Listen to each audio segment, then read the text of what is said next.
Hello दोस्तों, नमस्ते, प्रणाम। मैं पुष्पा अम्बेडकर नगर से स्वागत करती हूँ अपने चैनल में। तो दोस्तों, आप सभी लोग कैसे हैं? आशा करते हैं अच्छे होंगे, स्वस्थ होंगे, मस्त होंगे। तो आप सबके बीच में मैं एक प्यारा सा नाच गीत लेके आई हूँ। आप लोग को कैसा लगता कमेंट करके जरूर बताइएगा।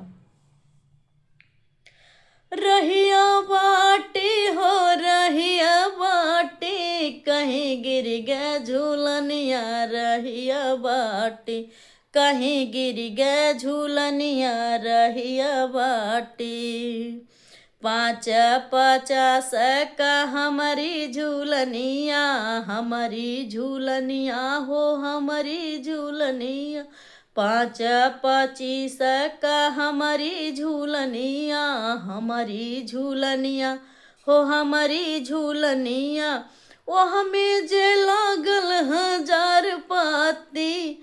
अरे वो हमें जे लागल 1000 पाती, कहीं गिर गए झूलनिया। रहिया बाटी, कहीं गिर गए झूलनिया। रहिया बाटी, रहिया बाटी हो रहिया बाटी, कहीं गिर गए झूलनिया। रहिया बाटी, कहीं गिर गए झूलनिया। रहिया बाटी, सास मोर खोजे ससुर खोजवा मैं। सास मोर खोजे ससुर खोजवा मैं। सैया जे मारे उठाई लाठी, कहीं गिर गए झूलनिया।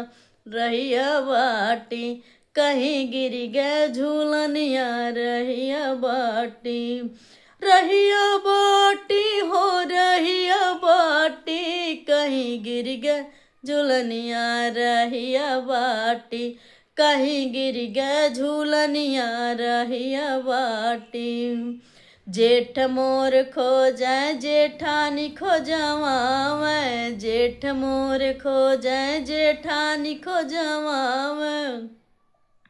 अरे सैया जे मारे उठाई लाठी, कहीं गिर गए झूलनिया।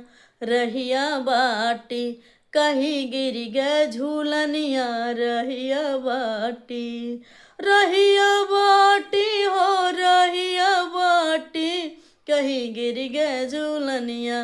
रहिया बाटी, कहीं गिर गए झूलनिया। रहिया बाटी, है झूलनिया देवर मोर खोजे।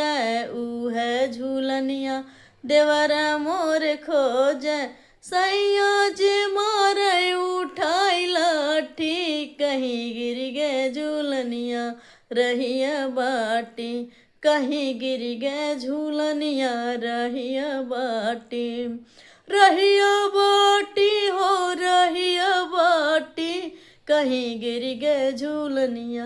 रहिया बाटी, कहीं गिर गए झूलनिया। रहिया बाटी, पाँच पचीस का हमारी झूलनिया। हमारी झूलनिया हो हमारी झूलनिया। वो हमें जे लागल 1000 पाती।